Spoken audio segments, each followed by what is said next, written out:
रवींद्र भगवान निकम, मुख्याध्यापक, गिरणा प्राथमिक शाळा दाभाडी।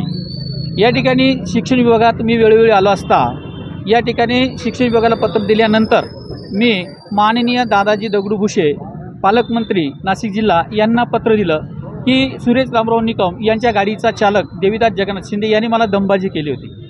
ही दमबाजी केल्यानंतर मी दादाजी दगडू भुसे यांना पत्र दिलं व शिक्षण अधिकारी त्रास देतात याविषयी सुद्धा मी त्यांना पत्र दिलं। मी स्वतः शिक्षण अधिकारी राजीव मस्कर, या ठिकाणी श्रीधर विजय देवरे अधीक्षक, लिपिक बदाने यांना भेटलो असता की ते सांगतात की आम्हाला मंत्र्यांचा फोन येतात, तुमचं कामं करायचे की त्यांचे कामं करायची, असा सवाल स्पष्टपणे माझ्या तोंडावर सांगितलं।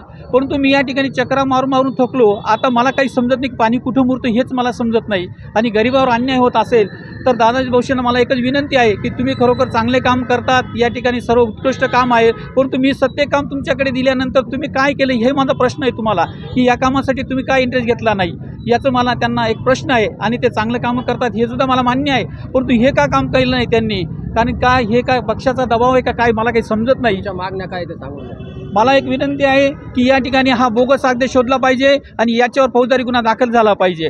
या ठिकाणी एज्युकेशन डिपार्टमेंटला शेड्यूल 1ची प्रत दाखल होऊन सुद्धा या ठिकाणी कार्यवाही होत नाही, म्हणजे हा कुठला प्रकार आहे हेच मला समजत नाही। याच्यासाठी माझी कळकळीची शिक्षण मंत्री, मुख्यमंत्री यांना एक कळकळीची विनंती आहे की या ठिकाणी याचा निर्णय घ्यावा आणि मला न्याय द्यावा, आणि या ठिकाणी एवढीच कळकळीची माझी विनंती सांगली।